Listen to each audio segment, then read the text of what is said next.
Tere! Mina olen Rimi toitumisnõustaja Katri Merisalu ja täna me räägime hapendatud toitudest ning kuidas need rikastavad meie toidulauda. Toitu on hapendamiskääritamise meetodil osatud säilitada juba aastatuhandeid. Seda on teinud ka eestlased. Populaarsemaid hapendatud toidud meile eestlastele on hapukapsas ja hapukurk.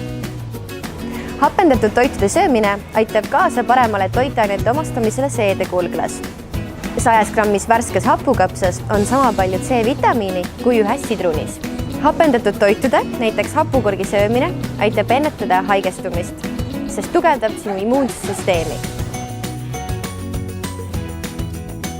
Sarnane meie värskele hapukapsale on Koreast pärit fermenteeritud kimchi, mida tehakse traditsiooniliselt kapsast, kurgist, sibulast, porgandist või teistest köögiviljadest. Kimchi leiad talutoidab riiulitelt.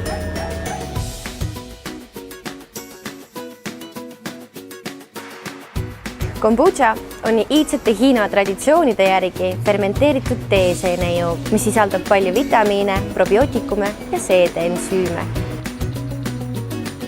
Teadlased on avastanud, et hapendatud toitudest on kasu nii mõnegi nahahaiguse puhul kui ka laktoositalumatuse, akne ja põletiku korral. Eestlastele on keefir tuntud juba 19. sajandi lõpust.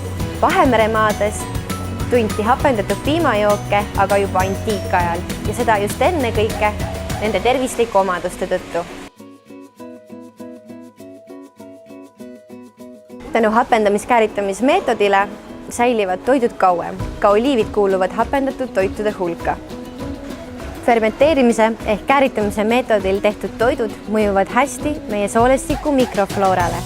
Kas sina teadsid, et sojakaste on tehtud fermenteeritud sojaubadest? Selleks, et tagada tugev tervis, on minu soovitus teile tarbida iga päev vähemalt 1 supilusikatäis hapendatud tooteid.